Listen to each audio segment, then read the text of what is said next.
My name is Joseph Murray, and I'm a professor of medicine and a consultant in gastroenterology at Mayo Clinic in Rochester, Minnesota.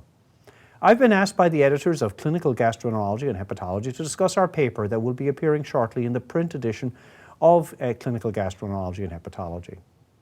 Our work describes the accumulation of heavy metals in people on a gluten-free diet. The basis for this work started many years ago. Initially, a project designed by Jay Everhart and colleagues at the NIDDK and myself, we utilized the NHANES survey to identify those individuals who have celiac disease by testing blood samples, and we also identified those who were adhering to a gluten-free diet without a diagnosis of celiac disease. We reported the initial findings in gastroenterology and other journals. And once we had published what was arguably the most reliable picture of celiac disease occurrence in the US, we then decided to look at consequences of avoiding gluten. In particular, there have been some concerns that certain foodstuffs, particularly rice and perhaps fish, naturally may contain higher levels of certain heavy metals. And these are foods often eaten by people on a gluten-free diet. And separate from our testing for celiac disease in the participants of the NHANES survey, there were also testing of many of these subjects for heavy metals, particularly urinary arsenic and blood levels of mercury, cadmium, and lead. Methodology needs to be reviewed. While the survey is regarded as one of the most rigorous representations of the US population, because of the planned oversampling of particular populations, analysis needs to be done taking account of these sample weights. So undertaking a study using NHANES requires particular analytical rigor given the complex stratified sampling strategy of the survey. By doing so, we were able to carefully identify associations between those who are adhering to a gluten-free diet and heavy metal levels. In the study, in CGH, we reported that those individuals who were adhering to a gluten-free diet have significantly higher levels of heavy metals, particularly arsenic in the urine and mercury in the blood. In this study, we found an excess of arsenic in those adhering to a gluten-free diet. And while these increased levels of arsenic did not reach the toxic threshold, or what we consider to be toxic threshold, it does raise the possibility of bioaccumulation.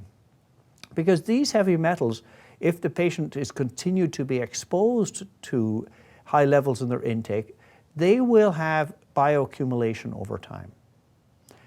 In addition to the arsenic, we found that blood levels of mercury and lead were also increased in patients on a gluten-free diet. It should be pointed out that most of those on a gluten-free diet were on it without a diagnosis of celiac disease. It also begs the question, where do these heavy metals come from?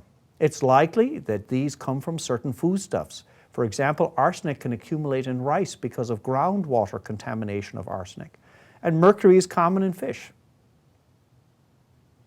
And it appears that individuals avoiding gluten may also have increased fish intake, perhaps with the intent of eating a healthy diet. Our findings should certainly raise a red flag that perhaps people should not go on a gluten-free diet without good reason. Either a diagnosis of celiac disease or at least some determination that significant benefit will accrue to the patient by avoiding gluten, and certainly that there may be the case in patients with non-celiac gluten sensitivity. Our study was not designed to capture the reasons why people were avoiding gluten without a diagnosis of celiac disease. So what do these findings mean for our field? First, of course, we need further studies to address whether continued bioaccumulation occurs, in addition to identify if there are any biological consequences of such accumulation. Certainly, we need more research to understand why people are adopting a gluten-free diet and to conclusively identify whether any benefits or harm are accruing to people who are avoiding gluten. Continued long-term monitoring of individuals adhering to a gluten-free diet for heavy metal accumulation may be valuable, especially in those who are more vulnerable, such as the younger individuals, where bioaccumulation of heavy metals may have greater long-term consequences. Finally, this work should not be a reason for alarm among patients who are following a strict gluten-free diet. Perhaps, however, being aware of sources of heavy metals, and also perhaps raises the public health issue to ensure that purveyors of such foodstuffs take account of excess heavy metal levels that may accumulate in their food. Thank you for your attention.